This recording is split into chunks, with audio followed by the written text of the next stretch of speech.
आज ज्योतिष एक नया सवेरा चैनल के माध्यम से कुंडली निर्माण एवं निरीक्षण कैसे करें, इस विषय पर अध्ययन करने हेतु 9 ग्रहों में से तृतीय ग्रह मंगल के बारे में अध्ययन करते हैं। इस वीडियो के पहले हमने सूर्य ग्रह, चंद्र ग्रह के बारे में ज्योतिष शास्त्र का अंतर्ज्ञान नामक शीर्षक के पार्ट 1 एवं पार्ट 2 द्वारा अध्ययन किया था। आज इसी के पार्ट 3 द्वारा मंगल ग्रह की स्थिति कुंडली पर कैसे प्रभाव डालती है, इस विषय पर चर्चा करें। इस अध्याय में प्रवेश करने से पहले हम श्रद्धा भक्तिपूर्वक ध्यान प्रणाम मंगल देव का करते हुए, उनका स्मरण करते हुए उनका आशीष ग्रहण करेंगे, जो वैदिक मंत्रों के रूप में इस प्रकार है। ओम अग्निमूर्धा दिवा कुकुतपति पृथिव्याम अयं अपांगं रेतागं श्रीजिन्वते धरणी गर्भ संभूतं विद्युत तेज समप्रभं कुमारं शक्तिहस्तं च भौमं नमाम्यहम्। ओम भूर्भुवस्वः अवन्ति देशोद्भव भारद्वाजपुत्राय रक्तवर्णाय भौमाय नमः। इस प्रकार हम मंगल देव की स्तुति पूजा करते हुए उनके बारे में इस अध्याय में, इस वीडियो के द्वारा आगे बढ़ते हैं। मंगल ग्रह जो पृथ्वी के पुत्र माने जाते हैं, भूमि पुत्र, भौम, कुज आदि के नाम से भी जाने जाते हैं। 9 ग्रह मंडल में इसे ग्रहों के सेनापति का पद प्राप्त है। इनको युद्ध एवं रोमांच का भी देवता माना गया है।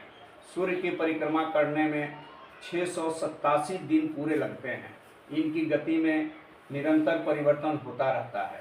एक राशि पर इनका संचरण काल 45 दिन का होता है। मतलब 12 राशियों में से किसी भी एक राशि पर मंगल ग्रह 45 दिन तक स्थिर रहते हैं। यदि यह सूर्य के समीप पहुंचने की स्थिति में होते हैं, तब इनकी गति अत्यंत तीव्र हो जाती है। किसी भी राशि पर, हमारे 12 राशियों का जो ये घर है, इस चक्र में किसी भी राशि पर मंगल जब पहुंचते हैं, उसके 8 दिन पहले से ही उस राशि को फल प्रदान करना शुरू कर देते हैं। राशि के भ्रमण में 8 दिन ही इसके गोचर के फल माने जाते हैं। जन्म राशि से इनके गोचर का फल इस प्रकार होता है। प्रथम भाव, अगर जातक की कुंडली में प्रथम भाव में यदि, जो कि यहाँ पर कुंडली चक्र दिया गया है, 1 2 3 4 5 6 7 8 9 10 11 12, थोड़ा सा हम इस चक्र के बारे में भी जान लें, जबकि इसके पहले की वीडियो में भी आपको बताया गया है। प्रथम घर जो मंगल का होता है, जो मेष राशि कहलाती है, और इसके मालिक जो है मंगल होते हैं। प्रथम घर जो है तनु है, जो शरीर और लग्न कहा गया है, इसके कारक सूर्य ग्रह होते हैं।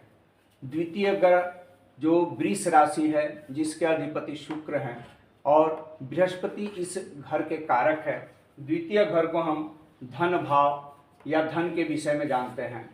तृतीय घर हमारा जो है मिथुन राशि है, जिसके अधिपति बुध है। तृतीय घर के कारक मंगल होते हैं। चौथा घर हमारा कर्क राशि है, जिसके अधिपति चंद्र हैं, और इसके कारक जो है चंद्रमा स्वयं हैं, और इसके कारक बुध ग्रह को भी माना गया है। बुध ग्रह को इसलिए माना गया है कि चौथा घर जो हमारा होता है, चंद्रमा के पुत्र होने के वजह से बुध को जो है चौथे घर पर भी अधिकार है, और इस चौथे घर के अधिपति बुध को भी माना गया है। पांचवा घर हमारा सिंह राशि है, जिसे के अधिपति सूर्य हैं, और इस स्थान के कारक ग्रह स्वयं बृहस्पति हैं। छठा घर जो होता है वो कन्या है, जिसके अधिपति बुध है, और छठे घर के कारक जो है शनि और मंगल होते हैं। सातवां घर हमारा तुला राशि है, जिसके अधिपति शुक्र हैं, और इसके कारक ग्रह स्वयं शुक्र ही हैं। इसी प्रकार आठवां घर जो कि आयु स्थान है, इसके वृश्चिक राशि हैं, और वृश्चिक राशि के अधिपति मंगल ग्रह हैं, और इस घर का कारक जो है शनि देव हैं। इसी प्रकार 9वां घर जो जिसके सूर्य और बृहस्पति कारक ग्रह हैं, और यह धनु राशि है, जिसके अधिपति बृहस्पति हैं। इसी प्रकार 10वां घर जो मकर राशि है, जिसके अधिपति शनि हैं, और इस दसम घर के कारक जो है बुध, सूर्य, शनि और बृहस्पति हैं। इसी प्रकार 11वां घर जो है आय स्थान है, इसके शनि अधिपति हैं, कुंभ राशि होता है ये, और इसके कारक ग्रह बृहस्पति होते हैं। इसी प्रकार 12वां घर मीन राशि है, जिसके अधिपति बृहस्पति हैं और इस घर के कारक शनि हैं। सब ये हमें जानना बहुत जरूरी है कि कुंडली में कितने घर होते हैं। तो कुंडली में 12 घर होते हैं। इसको क्रमशः इस तरह से विभाजित किया जाता है: एक मेष, दूसरा वृष, तीसरा मिथुन, चौथा कर्क, पांचवा सिंह, छठा कन्या, सातवां तुला, आठवां वृश्चिक, 9वें घर को धनु, 10वें घर को मकर, 11वें घर को कुंभ, 12वें घर को मीन के हिसाब से जाना जाता है। हम इसकी गणना कुंडली में इसी प्रकार करते हैं: 1 2 3 4 5 6 7 8 9 10 11 12। और ये 12 घर जो होते हैं वो हमारे जातक की कुंडली में सबसे पहला घर जो है तन स्थान, धन स्थान, सहज स्थान, सुहृद स्थान, संतान स्थान, शत्रु स्थान, पत्नी स्थान, आयु स्थान, धर्म स्थान, कर्म स्थान, आय स्थान और व्यय स्थान के हिसाब से जाना जाता है।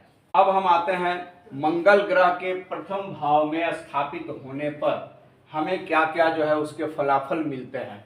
यदि जातक की कुंडली में मंगल प्रथम भाव में है, तन स्थान में है, लग्न में है, तो जातक को यह ग्रह क्रूर बनाता है, गुप्त रोगी बनाता है, लौह आदि धातुओं से, अस्त्र शस्त्रों से कष्ट पहुंचाता है। यदि यही मंगल ग्रह जन्म जातक की कुंडली में द्वितीय भाव में है तो जातक को धनहीन बनाता है, नेत्रहीन बनाता है, नेत्र के रोग पैदा करता है, चर्म रोग पैदा करता है, भाई बंधु में क्लेश पैदा करता है। यही मंगल ग्रह यदि तीसरे स्थान में आता है तो भाइयों में विरोध कराता है और भ्रातृ कष्टप्रद होता है। जब मंगल ग्रह किसी की कुंडली में चौथे घर में स्थित है तो वह पत्नी को रोगी, माता का सुखहीन, अग्नि का भय, अपमान, अल्प मृत्यु एवं विरोधियों से कष्ट प्रदान करता है, उनसे मनमुटाव होती रहती है। यदि मंगल ग्रह यह 5वें घर में है तो यह पंचम घर में होने के वजह से शारीरिक कमजोरी, पेट का रोग, गुप्तांग रोगी, व्यसनी एवं संतान प्राप्ति में बाधक होता है। ऐसे व्यक्तियों के घर में संतान की प्राप्ति बहुत देरी से होती है, या फिर जो है अगर इस पर जो है नीच ग्रह का या पाप ग्रह की दृष्टि साथ में हो तो बांझपन का भी दोष होता है, जिससे संतान प्राप्ति होती नहीं है। यदि मंगल ग्रह यदि षष्ठ भाव में है, शत्रु स्थान में है, तो व्यक्ति को रीढ़ी बनाता है, उसके ऊपर कर्ज बहुत हो जाते हैं, क्रोधी हो जाता है, व्यक्ति को चर्म रोगी बनाता है, घाव रोग, रक्त के रोग या रक्त विकार या रक्त संबंधी बीमारी आदि व्याधि जो है प्रदान करता है। यही मंगल ग्रह यदि सप्तम भाव में है, जातक की कुंडली में मंगल ग्रह की स्थिति अगर सप्तम भाव में होती है तो सप्तम भाव में होने के वजह से स्त्री रोग या स्त्री से पीड़ित या उसके पत्नी को जो है अकारण बीमारी होना, दुख होना, उसके भाषा में जो है कर्कशता आ जाती है, कटुभाषी हो जाता है, निर्धनता प्राप्त होती है और अनेक प्रकार के जो है आपत्ति विपत्ति, एक्सीडेंट, दुर्घटना का योग बनाता है, धन का नाश करता है। अर्थात कुल मिलाकर के सप्तम भाव का मंगल जो है पत्नी के कष्ट का प्रतीक होता है, यह अशुभ होता है। 8वें घर में यदि मंगल की स्थिति है तो वह व्यक्ति व्याधिग्रस्त होता है, व्यसनी होता है, शराबी होता है, उन्मत्त होता है, धनहीन होता है, हमेशा वह चिंता का कारण बना रहता है, नेत्र के रोग होते हैं, रक्त संबंधी रोग होते हैं, अग्नि का भय होता है, अस्त्र शस्त्र का भय होता है, चौर आदि का भय होता है। इस 8वें घर में मंगल की स्थिति होने से होती है। कभी कभी हम जो है सुना है हमने कि कुंडली में मांगलिक दोष यदि मंगल केंद्र में 1 4 7 10 और 12 स्थान में होते हैं तो इसमें मांगलिक दोष होता है। लेकिन अगर मंगल जो है मांगलिक दोष वाले की कुंडली में मंगल की स्थिति जो है केंद्र में होते हुए मेष लग्न में या 8वें आयु स्थान में, इन दोनों ग्रहों में मंगल होते हुए यदि कुंडली में मांगलिक योग पड़ रहा है तो वह मांगलिक योग जो है स्वतः ही नष्ट हो जाता है। उस कुंडली में हम मांगलिक योग के बारे में कभी जो है निर्णय नहीं करते हैं। उस कुंडली में मांगलिक दोष होते हुए भी वह मांगलिक दोष नहीं माना जाता है। यदि मंगल अपने प्रथम घर में और 8वें घर में स्थित हो तो। इसके आगे हम चलते हैं 9वें घर में, धर्म स्थान में। धर्म स्थान में मंगल यदि है किसी भी जात व्यक्ति की कुंडली में तो वह व्यक्ति जो है द्वेषी होता है। उसके अंदर ईर्ष्या, दोष का, अहंकार का, क्रोध का विशेष प्रकार से स्थिति बनती है, जिससे वह आदमी द्वेषी, क्रोधी, अहंकारी हो जाता है। अपने भाइयों के प्रति जो है विरोध उत्पन्न करता है, उनसे जो है ईर्ष्या करने लगता है। यदि मंगल की स्थिति दसम भाव में रहती है तो दसम भाव में होने से भी जो है वो संतान कष्ट होता है। उसको संतान अगर प्राप्ति होती है तो समय से नहीं होती है, संतान प्राप्ति में जो है बाधक होता है। यदि संतान प्राप्त होती भी है तो संतान से उस व्यक्ति को कष्ट होता है। वह संतान जो है उसकी बात नहीं मानेगा, उसके बताए गए रास्ते पर नहीं चलेगा, हमेशा उसे जो है वैमनस्य रहेगी और हमेशा जो है क्लेश और झगड़े का कारण बनता है। यदि मंगल ग्रह 11वें भाव में है तो जातक की कुंडली में 11 भाव में होने के कारण क्रोधी, घमंडी, झगड़ालू प्रकृति का व्यक्तित्व हो जाता है। और यही मंगल यदि 12वें घर में है तो वह स्त्री नाशक का कारक होता है, नेत्र रोगी होता है, पापी होता है, झगड़ालू होता है, मूर्ख होता है और कमजोर बनता है। कहने का मतलब कि मंगल हमारे 9 ग्रहों में पाप ग्रह के रूप में माना जाता है। यह पृथ्वी तत्व का होता है और इससे जो है पृथ्वी का हम तत्व मानते हैं और इसके 12 घरों में विचरण होने की स्थिति का जो है हमने फलाफल को समझा है। मंगल किसी भी ग्रह में, यदि वो मेष में है तो 45 दिन, वृष में है तो 45 दिन। कहने का मतलब कि 1.5 महीने का साइकिल जो मंगल का होता है, एक राशि पर संक्रमण होने से उसका जो है 45 दिन की स्थिति बनी रहती है।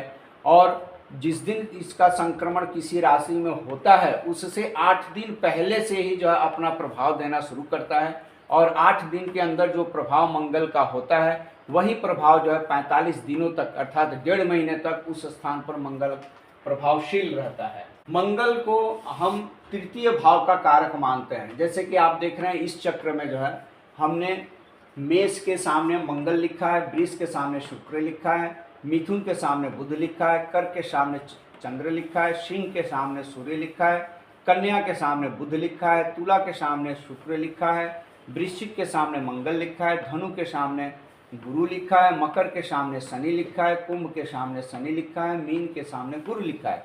अर्थात यह 12 घर जो होते हैं वह 12 राशियों के होते हैं और जो जो राशि हैं मेष, वृष, मिथुन, कर्क, सिंह, कन्या, तुला, वृश्चिक, धनु, मकर, कुंभ, मीन, ये 12 राशि जो मैंने लिखा है उसके सामने ही उसके अधिपति ग्रह का भी जो है नाम मैंने लिखा है। जैसे कि मेष का मंगल है, वृष का शुक्र है। इस प्रकार इस चार्ट में आप इस घरों में लिखे हुए ग्रहों के अधिपति और राशि का नाम का अध्ययन कर सकते हैं। इसी के साथ साथ हमने जो है येलो मार्कर से यहाँ पर उस घर के कारक का ग्रह कौन है उसके बारे में लिखा है। जैसे यहाँ मेष प्रथम घर के कारक सूर्य हैं, द्वितीय घर के कारक गुरु हैं, तृतीय घर के कारक मंगल हैं, चौथे घर के कारक चंद्रमा और बुध हैं, 5वें घर के कारक गुरु हैं, 6ठे घर के कारक शनि और मंगल हैं, 7वें घर के कारक शुक्र हैं, 8वें घर के कारक शनि हैं, 9वें घर के कारक सूर्य और बृहस्पति हैं, 10वें घर के कारक बुध, सूर्य, गुरु और शनि हैं, 11वें घर के कारक बृहस्पति हैं, गुरु हैं और 12वें घर के कारक शनि हैं। कहने का अर्थात ये होता है जिस घर में जो कारक ग्रह है उसकी स्थिति और उसकी दृष्टि और उसके दशा अंतरदशा से ही जो है जातक की कुंडली का फलाफल का निर्णय किया जाता है। इसके बारे में विस्तृत रूप से जानकारी कुंडली निर्माण के क्रम में जब हम चलेंगे तो हम आपको जो एक एक ग्रह की स्थिति, उसके उच्च नीच, उसके स्वभाव, उसका फलाफल कैसे पड़ता है, उसकी दृष्टि कैसे होती है, उसके बारे में विशेष जानकारी हम प्राप्त कर रहे हैं। इस वीडियो में, आज के वीडियो में हम जो है मंगल ग्रह क्या है और उसकी स्थिति कैसी होती है, वह कैसे प्रभाव डालता है, उसके बारे में हम विचार कर रहे हैं, उसके बारे में हम अध्ययन कर रहे हैं। मंगल तृतीय भाव का कारक है तृतीय भाव को, इस कुंडली में हर भाव का अलग अलग जो है स्थान होता है और हर भाव के अलग अलग स्थितियां होती हैं, जिसके बारे में हमने आपको पहले भी बताया था, एक बार और हम बता देते हैं। प्रथम भाव को जो है हम शरीर भी कहते हैं। इससे जाति, शरीर, विवेकशील, आकृति, मस्तिष्क, सुख दुख, आयु और शारीरिक बनावट के बारे में हमें ज्ञान होता है। और प्रथम भाव जो कि लग्न होता है, तनु होता है, इसके द्वारा जो है हम, इसके कारक सूर्य हैं, तो सूर्य जो है उस व्यक्ति के व्यक्तित्व को जो है लग्न के स्थान से बताते हैं, क्योंकि इस घर के कारक हैं। ग्रह चाहे कोई भी हो, स्थान चाहे कोई भी हो, अगर जो है यहाँ पर हमने 1 नंबर में मेष और मंगल लिखा है, हो सकता है किसी भी जात व्यक्ति का जो लग्न है वह जो है शुक्र तुला लग्न हो जाए, या तुला उसका प्रथम भाव बनता है, तो वहाँ पर भी जो है तुला प्रथम भाव होने के वजह से वहाँ का जो है कारक शुक्र नहीं होगा, उसका कारक जो है सूर्य ही होगा। कहने का अर्थ है जातक की कुंडली का जो लग्न स्थान है, तनु स्थान है, जहाँ से जातक की उत्पत्ति होती है, वह चाहे इन 12 घरों में से कोई भी घर हो, लेकिन उसका कारक जो सूर्य होता है, और सूर्य के द्वारा उस व्यक्ति के जो है प्रथम भाव का हम ज्ञान प्राप्त करते हैं। उसी प्रकार जो है द्वितीय भाव जो होता है वो हमारा जो है धन, कुटुंब, रत्न और बंधन की स्थिति को बताता है। तृतीय भाव जो होता है वह जो है पराक्रम को, सहोदर को, धैर्य को, व्यक्तित्व के बारे में बताता है। चौथा घर जो है वह जो है माता, सुख, भूमि, गृह, संपत्ति, छल कपट, उदारता, दया, जान वाहन, आपकी सुख समृद्धि, घर मकान, मातृ के सुख की स्थिति के बारे में बताता है, जिसके कारक जो है यहाँ पर चंद्रमा और बुध होते हैं। किसी भी व्यक्ति के चतुर्थ भाव को जब हम देखेंगे, वहाँ जो ग्रह की स्थिति होती है, उसके साथ साथ जो हम उसके कारक ग्रह जो होते हैं चंद्रमा और बुध है, उसकी स्थिति से जो हम चौथे घर का जो है फलाफल का निर्णय करते हैं। इसी प्रकार संतान स्थान जो है 5वें घर को होता है। 5वें घर से हमें जो है विद्या, बुद्धि, संतान और ननिहाल और मामा के पक्ष के बारे में जानकारी प्राप्त करते हैं। यहाँ पर जो कारक ग्रह वो बृहस्पति है। जातक की कुंडली में यह बृहस्पति जो पंचम भाव का कारक होकर के इस 12वें भाव में कहीं भी स्थिति होता है और पंचम भाव किस जगह पर पड़ा है, उसके हिसाब से हम जो है इसके बारे में जो है फलाफल का निर्णय करते हैं। उसी प्रकार हमारा छठा घर जो है, जो शत्रु का घर है, जिसके कारक शनि और मंगल हैं। शनि और मंगल जो है छठू घर के कारक, और छठे घर में जो ग्रह होती है उसके हिसाब से इस घर का फलाफल का निर्णय करते हैं। छठा घर से हमें जो शत्रु के बारे में, रोग के बारे में, चिंता, संदेह, पीड़ा, शारीरिक कष्ट, शत्रु के भाव और आपकी जो है दैनिक जीवन में काम करने या व्यवसाय के अंतर्गत होने वाले व्यवहारिक कष्टों के बारे में भी हम जानते हैं। इसी प्रकार 7वां घर जो होता है, 7वां घर के द्वारा जो हम अपनी सांसारिक वैवाहिक जीवन, व्यवसाय, स्वास्थ्य, विवाह, काम इच्छा, झगड़ा और सांसारिक और पारिवारिक सुख के बारे में जो है ज्ञान प्राप्त करते हैं। इस भाव के कारक शुक्र हैं। शुक्र की स्थिति से ही जो है हमें सप्तम भाव के बारे में ज्ञान प्राप्त होता है। किसी भी व्यक्ति के जो है सांसारिक व्यवहारिक जीवन, क्योंकि हर व्यक्ति जो है बचपन से लेकर के युवा अवस्था तक, विवाह ना होने तक जो है अकेला होता है, लेकिन सांसारिक वैवाहिक जीवन के बारे में अगर उसकी हमारी जानकारी प्राप्त करनी होती है तो इसके कारक ग्रह जो शुक्र हैं उसकी स्थिति से जो हम उसका निर्णय करते हैं कि उस व्यक्ति की शादी विवाह कब होगी, किस उम्र में होगी, कहाँ होगी, कैसे होगी, उसकी पत्नी का स्वभाव कैसा होगा, उसका सांसारिक और व्यवहारिक जीवन कैसा होगा। यह हम उसके शुक्र कारक ग्रह की स्थिति को देखते हैं कि शुक्र कहाँ बैठा है, सप्तम भाव का स्वामी कौन है, इस हिसाब से हम इसका निर्णय करते हैं।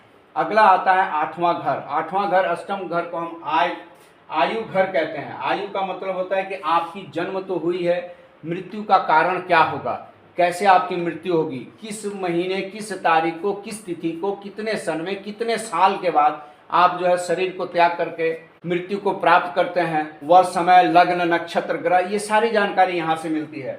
अष्टम भाव के द्वारा हमें मृत्यु, आयु, व्याधि, संकट, ऋण, चिंता और पुरातत्व माने रिसर्च, अन्वेषण के स्थिति में हम जो है, जिससे जो साइंटिस्ट वगैरह जो होते हैं या पुरातत्ववेता होते हैं या ज्योतिषी होते हैं या जो भी जो है अन्वेषण का काम करते हैं, जो रिसर्च एंड डेवलपमेंट का काम करते हैं, उनके बारे में जो अष्टम भाव से हम ज्ञान प्राप्त करते हैं। अष्टम भाव की स्थिति का कारक ग्रह जो शनि है, शनि की स्थिति कुंडली में कहाँ और कैसे है, उसके द्वारा जो है इसका हम फलाफल का निर्णय करते हैं। और अष्टम घर में कौन है, क्योंकि ग्रहों की उच्च नीच की दृष्टि, पाप ग्रह और शुद्ध ग्रह के संयोग और उसकी स्थिति और दृष्टि, ये सब चीज़ों के द्वारा जो है हमें जो है इस भाव का जो है हम निर्णय करते हैं। 12 कुंडली में किसी भी ग्रह की स्थिति कहाँ है, उसका संयोग किसके साथ हो रहा है, वह किसके घर में है। अगर पाप ग्रह के घर में शुभ ग्रह अगर है तो उसकी शुभ फलाफल का निर्णय हम नहीं कर सकते, हमें पाप ग्रह के साथ जो है उसके शुभ फलाफल का निर्णय करना पड़ता है। अगर बहुत अच्छे घर में सूर्य बैठा है लेकिन उस स्थिति जो है उच्च की है कि नीच की है, इसके द्वारा भी हमें इस चीज़ों की गणना करनी पड़ती है, जो हम आगे के क्रम में करेंगे। अगला घर आता है 9वां घर, जिसे हम धर्म घर कहते हैं। इसके द्वारा हम जो है व्यक्ति का भाग्य, धर्म के प्रति विचार, उसकी रुचि, उसका विद्या अध्ययन, उसका जो है प्रवास, वो कहाँ रहेगा, किस स्थान में जाएगा, कितना जो तीर्थ स्थान का याद करता है, दान पुण्य की क्या उसकी क्षमता है, उसके चरित्र और स्वभाव कैसे हैं, वो कैसा है, उसके विचार जो है हम धर्म, उसके धर्म स्थान को जो है 9वें घर से जो है अध्ययन करते हैं। 9वें घर का कारक जो सूर्य है और बृहस्पति है, ये सूर्य और बृहस्पति की स्थिति कुंडली में कहाँ और कैसे है, उसके हिसाब से हम करते हैं, उसका जो है फलाफल का निर्णय करते हैं। और तब हम जो है उसके धर्म के विचारों में जानते हैं। वह व्यक्ति धार्मिक स्वभाव का होगा कि आपका नकारात्मक विचार वाला होगा कि सकारात्मक विचार वाला होगा, वह धार्मिक होगा या नास्तिक होगा, धर्म में उसका साथ कितना दे रहा है, कितना, ये सारे परसेंटेज जो हमें यहाँ से प्राप्त होते हैं। अगला स्थान हमारा 10वां घर आता है। 10वां घर जो कि हमारे कर्म का घर है। हम जो पूरे अपने जीवन में कौन सा कर्म करेंगे, किस कर्म को करने समय हमारी सांसारिक व्यवहारिक जीवन ठीक होगी, हमारा कर्म कितना अच्छा रहेगा, उसमें कितनी व्यवधान आएगी, उस स्थिति का कारक जो है ग्रह, यहाँ 4 ग्रह होते हैं जो कर्म के कारक होते हैं, बुध, सूर्य, गुरु और शनि। चारों ग्रहों की स्थिति जो कुंडली में कहाँ है, वो हमारे 10वें भाव के कारक होते हैं। उनके फलाफल से उनकी स्थिति, उनकी दृष्टि और उनका जो है कितना जो हमारे लिए बलिष्ठ हैं, उस हिसाब से हमारे कर्म और व्यवसाय का जो है निर्णय हम करते हैं। इस घर के कारक जो है हमारे सूर्य, बुध, गुरु और शनि होते हैं। इसके द्वारा हमारा राज्य, मतलब कहने का मतलब कि जो जगह है जहाँ हम रहते हैं, राज्य का साथ होता है कि हमारा समाज, हमारे रहने वाले जगह, वहाँ पर हमारी कितनी मान मर्यादा प्रतिष्ठा है, पिता के द्वारा जो है उस जगह पर जो कर्म स्थिति में हमें कितना जो सहयोग प्राप्त होता है, सरकारी नौकरी या प्राइवेट नौकरी या नौकरी का जो है के द्वारा हमारा कितनी उन्नति होती है, व्यवसाय हम कौन सा करेंगे, हमें मान मर्यादा प्रतिष्ठा कितनी हद तक मिलेगी, हमारा अधिकार क्षेत्र क्या होगा, हम कैसे कर्म करेंगे, हम उच्च पद पर कम करेंगे या छोटे पद पर कार्य करेंगे, या हमारा भविष्य जो है कौन सा व्यवसाय करने से उन्नत होता है, इन सब की स्थिति हमें जो है ये 10वें भाव से प्राप्त होती है। इसके आगे का जो भाव है वह आय भाव है। आय का मतलब आमदनी का हम विचार करते हैं, इसके द्वारा जो है लाभ हो गया, आय हो गई, संपत्ति हो गया, ऐश्वर्य हो गया, वाहन हो गया, धन धान्य की स्थिति होगी, घर द्वार संपत्ति कैसे, मतलब कहने का होता कि 11 घर का कारक बृहस्पति है और बृहस्पति की स्थिति के द्वारा हम अपने आमदनी का, धन धान्य का जो है, दौलत का, संपत्ति का, घर द्वार, परिवार में जो कितनी इनकम है, इसके बारे में हम विचार करते हैं। इस ग्रह का कारक जो है बृहस्पति है। बृहस्पति की 12 घरों में स्थिति क्या है, किस भाव में बैठा हुआ है, उस हिसाब से हमें जो आमदनी का जो है स्रोत का पता लगता है और हमारी धन की स्थिति क्या रहेगी। कमाने के लिए तो हम सपोज मान लो कि एक दिन में हम 1 रुपये कमाते हैं या 1000 कमाते हैं, लेकिन उस 1000 और 1 रुपये की स्थिति हमारे दैनिक जीवन में कैसी रहेगी, वो पैसा हमारे काम आएगा या सुबह कमाया शाम को ख़त्म हो जाएगा, बचत क्या होगी, ये सारे विचार जो हमारी 11 भाव से होती है। दूसरा हम उसके बाद हमारा आता है 12 भाव। 12 भाव का स्वामी जो है यहाँ पर कारक जो है शनि ग्रह है। इस शनि ग्रह की स्थिति से जो है हम व्यय स्थान, व्यय का अर्थ होता है कि हमारा जो है खर्चा, हानि, दंड, रोग, व्यसन, द्वादश हमारे जो है जो भी हमारे कर्म हैं उन कर्म का जो है खर्च जो है उसका हम कैसे स्थिति हमारे शरीर पर रहेगी। धन है तो धन की स्थिति क्या रहेगी, उस धन से हमारा खर्च कहाँ होगा। हमारा धन जो है धर्म कार्य में अच्छा कहाँ खर्च होगा, पारिवारिक स्थिति में अच्छी खर्च होगी, या हमारे व्यसन दारू शराब पीना, व्यभिचार करना, गलत काम करना उसमें खर्च होगा, या हमारा जो है जो धन हमने संग्रह किया है उस धन को जो है हमारे ऊपर जो मामला मुकदमा केस न्यायालय चोरी का दोष लगना या कारागार बंधन भय, इस सब में जो हमारे धन का व्यय होता है, ये स्थिति हमें जो है 12वें भाव से प्राप्त होती है। इस प्रकार हमने आपको जो है 12 भाव में जो विचार है उस विचारों के द्वारा जो कारक ग्रह हैं उसके हिसाब से हमने आपको संक्षेप में बताया। आगे चलकर जब हम कुंडली निर्माण की स्थिति में आएंगे तो उसमें ये सब बहुत सारी चीज़ों जितनी हम अभी सीख रहे हैं या देख रहे हैं या जान रहे हैं, या ग्रहों के एक एक ग्रहों की स्थिति और उसके जो है अवस्था और उसकी दृष्टि के बारे में जो हम देख रहे हैं उसका फलाफल जो अभी ये हमारा जो है बेसिक ज्ञान है।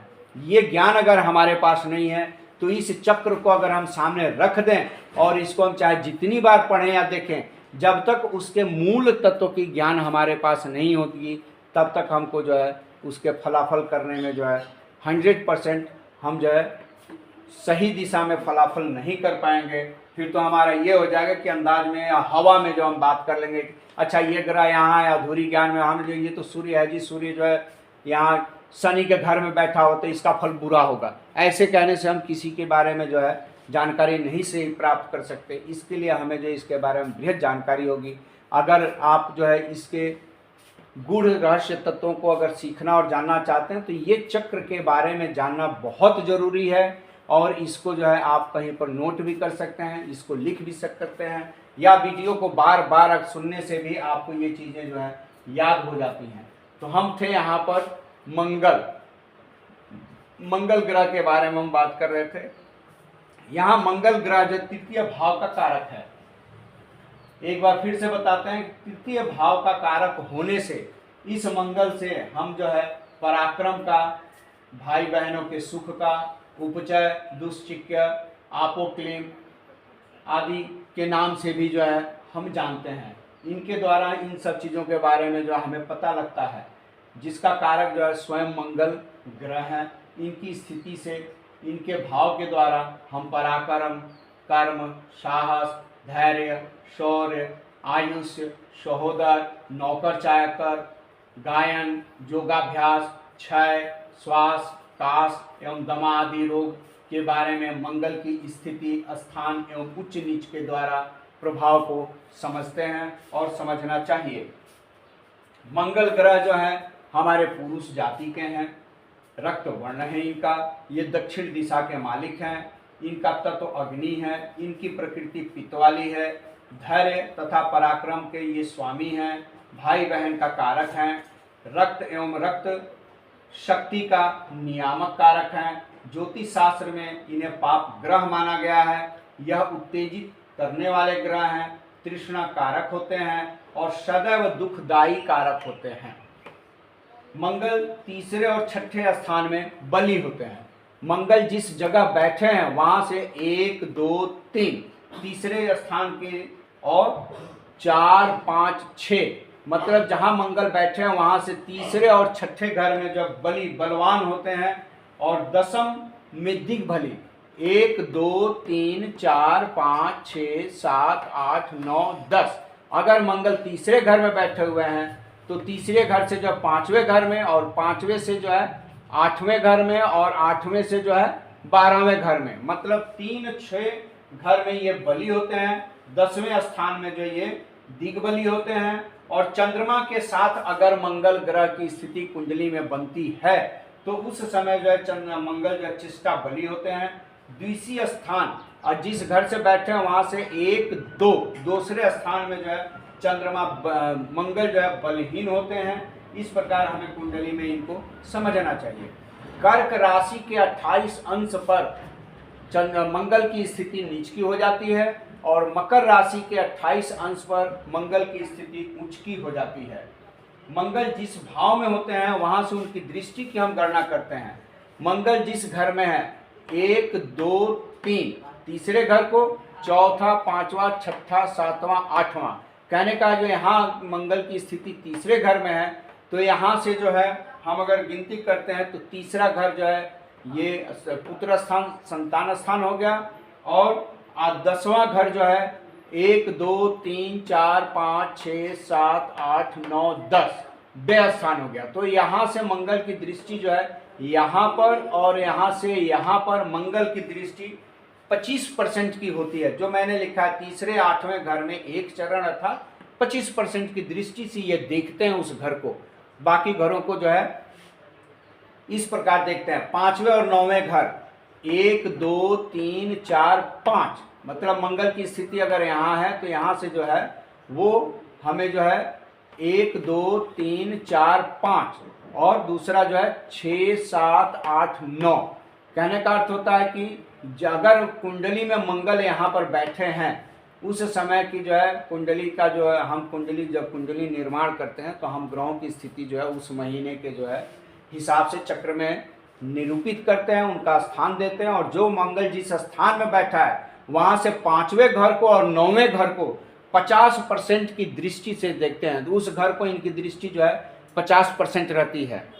और इसी प्रकार जो है चौथे और 8वें घर में उनका 75% की दृष्टि होती है।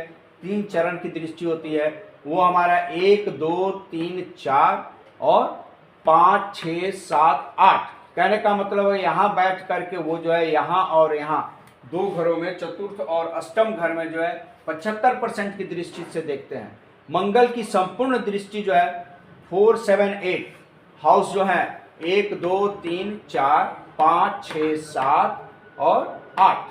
कहने का अर्थ होता है कि जहां मंगल है उस मंगल से जो है चौथे, 7वें और 8वें घर को जो है पूर्ण दृष्टि से देखते हैं। उनकी दृष्टि उस घर से हटती नहीं है, कंटिन्यूअस लगातार बनी रहती है। उसके हिसाब से कुंडली में जो है इनका फलाफल निर्धारित किया जाता है। इस प्रकार आज हमने जो है मंगल ग्रह के बारे में जो है ज्ञान प्राप्त किया। ज्योतिष शास्त्र में मंगल की स्थिति कैसे होती है, हमारे दैनिक जीवन में उनका प्रभाव कैसे होता है, उसको हम कैसे जो है निरूपित करें, उसी हिसाब से मैंने यहाँ भी लिखा है। एक बार आप लोगों के जानकारी के लिए फिर दोबारा हम बता देते हैं। स्थान होता है में जो है यहाँ है 1 नंबर। 1 नंबर मतलब इसे हम तनु घर कहते हैं। 1 नंबर से हमें जो है तनु या लग्न स्थान के बारे में जानते हैं, जिसका कारक ग्रह जो सूर्य है। और सूर्य के जो है विष्णु हमारे अधिपति ईश्वर हो जाते हैं और सूर्य हमारा अग्नि तत्व है। दूसरा हमारा धन स्थान है, धन स्थान के कारक ग्रह बृहस्पति हैं, गुरु हैं। गुरु जो है हमारे आकाश तत्व के हैं और इनके अधिपति ईश्वर ब्रह्मा जी हैं। तीसरा हमारा घर सहज होता है। सहज घर का जो है तीसरे घर का जो है कारक ग्रह मंगल है। मंगल पृथ्वी तत्व हैं और इनके स्वामी या इनके आराध्य देव शिव जी और हनुमान जी हैं। चौथा घर हमारा जो सुहृद या बंधु होता है, जिसके कारक चंद्रमा हैं और बुध हैं। चंद्रमा हमारे जो है शिव ईश्वर इसके हैं और चंद्रमा हमारे मन अर्थात आकाश तत्व को बताता है और बुध हमारा पृथ्वी तत्व है। इसके इष्ट देव जो हैं लक्ष्मी जी हैं। तो हमारे इन दोनों कारक ग्रहों के जो है शिव और लक्ष्मी आराध्य देव होते हैं। 5वां स्थान संतान घर होता है। संतान के कारक ग्रह बृहस्पति हैं, गुरु हैं, इनका आकाश तत्व है और इसके अधिपति इष्ट देव जो है हमारे ब्रह्मा जी हैं। 6ठा घर हमारा शत्रु है। शत्रु घर के कारक मंगल और शनि हैं। मंगल हमारा पृथ्वी तत्व है, शनि हमारा जो है आकाश तत्व है। आकाश में हमारा अंधकार जो है इनका तत्व होता है। मंगल के इष्ट देव हमारे हनुमान जी हैं और शनि के इष्ट देव हमारे शिव जी हैं। शिव शनि हमारे गण होते हैं, इसलिए जो गण के अधिपति हमारे गणेश हो गए, तो ये शिव परिवार में ही आते हैं। 7वां स्थान हमारा स्त्री और जाया का स्थान होता है। इसके कारक ग्रह शुक्र हैं। शुक्र हमारे जल तत्व हैं और इसके इष्ट देव जो है हमारे दुर्गा जी हैं। 8वां हमारा आयु स्थान है। इसके जो कारक शनि ग्रह हैं। शनि हमारा जो आकाश तत्व में अंधकार के हैं। अंधकार तत्व होने से ये हमारे जो है शिव इनके आराध्य देव होते हैं और शनि हमारे जो है यमलोक के गण के रूप में होते हैं। हम शिव की आराधना कर सकते हैं। 9वां घर हमारा धर्म स्थान होता है। धर्म स्थान के कारक सूर्य बृहस्पति होते हैं और सूर्य हमारे अग्नि तत्व हैं और बृहस्पति आकाश तत्व हैं, अर्थात अग्नि तत्व हमारे विष्णु हो गए और आकाश तत्व हमारे ब्रह्मा जी हो गए। इनके इष्ट देव विष्णु और ब्रह्मा जी होते हैं। 10वां घर हमारा कर्म स्थान है। इसके कारक ग्रह सूर्य, बुध, बृहस्पति और शनि, 4 ग्रह होते हैं। सूर्य जो है हमारे, इनके इष्ट देव विष्णु हो गए, बुध के इष्ट देव लक्ष्मी हो गए, गुरु के इष्ट देव ब्रह्मा जी हो गए, शनि के इष्ट देव शिव जी हो गए। सूर्य हमारे अग्नि तत्व हैं, बुध हमारे पृथ्वी तत्व हैं, बृहस्पति हमारे आकाश तत्व हैं और शनि हमारे आकाश तत्व में अंधकार तत्व के हैं। तो इनके इष्ट देव हमारे क्रमशः विष्णु, लक्ष्मी, ब्रह्मा और शिव जी हैं। 11वां भाव हमारा आमदनी और आय का घर है, जिसके कारक ग्रह बृहस्पति हैं और बृहस्पति हमारे आकाश तत्व हैं और आकाश तत्व हमारे ब्रह्मा जी इष्ट देव होते हैं। वैसे ही व्यय स्थान है, इसके जो है हमारे कारक ग्रह शनि है और शनि हमारे आकाश तत्व में अंधकार तत्व हैं और इनके इष्ट देव शिव होते हैं। कहने का मतलब होता है कि जैसे हमारे तन, धन, सहज, सुहृद, संतान, शत्रु, स्त्री, आयु, धर्म, कर्म, आय और व्यय 12 घर हैं। 12 घर के कारक ग्रह यहाँ पर आपको दिए गए इस चार्ट में और इनके तत्व क्या है उसके बारे में इस चार्ट में दिया गया है। इन तत्वों के इष्ट देव या अधिपति देव कौन है, ये हैं।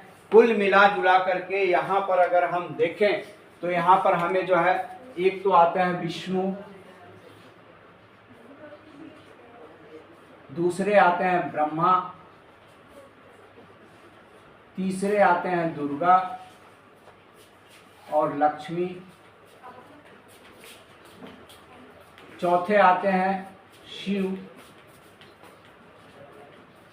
शिव के साथ गणेश, ब्रह्मा, विष्णु, दुर्गा, लक्ष्मी, शिव और शिव के साथ हमारे आ जाते हैं हनुमान, जो कि शिव रूपी है, रुद्र रूप अवतार है ये हनुमान जी। तो 1 2 3 4 और ये 5 ब्रह्मा, विष्णु, महेश, दुर्गा, लक्ष्मी, गणेश। कहने का मतलब होता है कि ये 12 कुंडली में जो ग्रह हैं, जो तत्व हैं, उनके ये हमारे अधिदेव इष्ट देव हैं, जो कि हमारे ये पंच तत्व, जो हमारे पंच तत्व हैं और ये पंचदेव। हमने अपने वीडियो में पहले आप लोगों को बताया होगा कि पंच तत्व जो होते हैं, ये पंच तत्व जो है पंचदेव के प्रतिरूप हैं और यही पंचदेव जो है हमारे शरीर में जो क्षितिजल गगन पावक समीरा, जो हम कहते हैं पृथ्वी, जल, आकाश, वायु और अग्नि से बना हुआ यह शरीर इन 5 देवों के कंट्रोल में रहता है।